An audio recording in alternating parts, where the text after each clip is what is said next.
For me to talk about Billy Wilder is a complete pleasure because he is one of the most fascinating and certainly most intelligent people that I have ever known.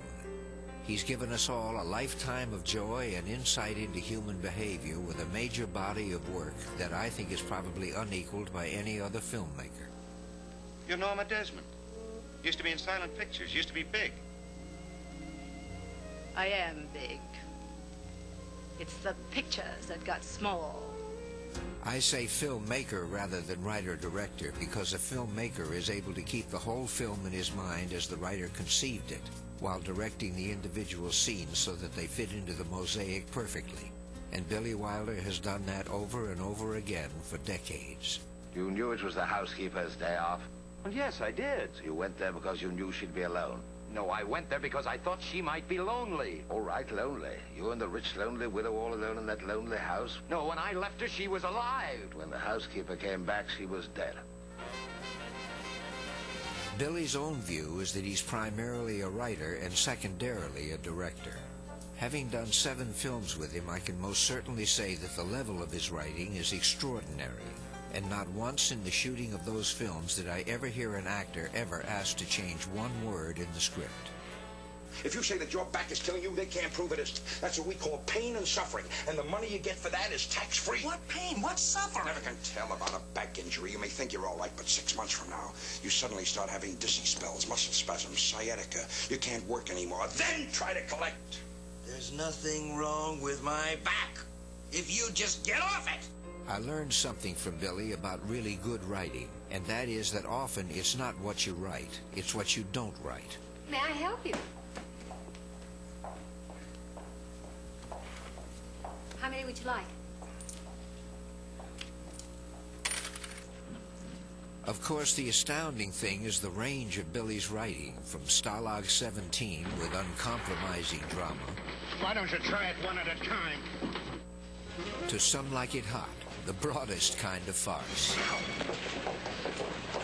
What's the matter now? How do they walk in these things, huh? How do they keep their balance? Must be the way the weight is distributed. Now, come on. It's interesting that when Billy and I were shooting Some Like It Hot and then a year later The Apartment, the general feeling in Hollywood was that Billy was nuts and neither one of the films would work.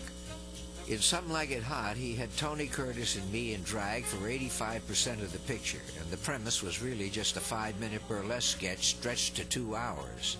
But Billy sensed it would work, and he was right. It became a classic. Now you've done it. Now you have done it. Done what? You tore off one of my chests. In The Apartment, Billy was throwing darts at the behavior of American businessmen. His leading man was loaning out his apartment for assignations in order to get ahead in business. That's good thinking, Baxter. And his leading lady was sleeping with her married boss. Who were you supposed to root for? What do you call it when somebody keeps getting smashed up in automobile accidents? Bad insurance risk? It's me with men. Of course, Billy wrote a wonderful love story at the center of all this unpleasantness, much like growing a rose in a garbage pail. And in the process, he won 3 of his 7 Academy Awards. But at the time we made the film, I doubted that it could have been financed and made even a few years earlier. In other words, Billy has not only kept up with the changing morality of the times throughout his career, he has often anticipated and caused those changes. Oops. You know, that dress dummy don't do you justice, even with all the padding. Well, I suppose I've put on a few pounds. Well, don't you worry about it. As far as I'm concerned, there couldn't be enough for you. Baby. I've been close to Billy for over 35 years, and I have never spent 30 seconds with him that were dull. He's brought an enormous amount of joy and happiness to all those fortunate enough to work with him. He's the one person who has had the most profound influence on my professional life, and as my dear friend, a very deep influence on my personal life also. I love you, Miss Kubelik. Did you hear what I said, Miss Kubelik? I absolutely adore you. Shut up and deal. Billy once said a wonderful thing to me.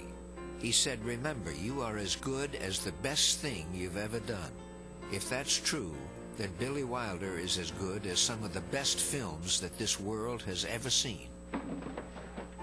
To be with and to work with Billy Wilder is sheer bliss. He is the most extraordinary man I have ever known. I'm Jack Lemmon for Turner Classic Movies. Billy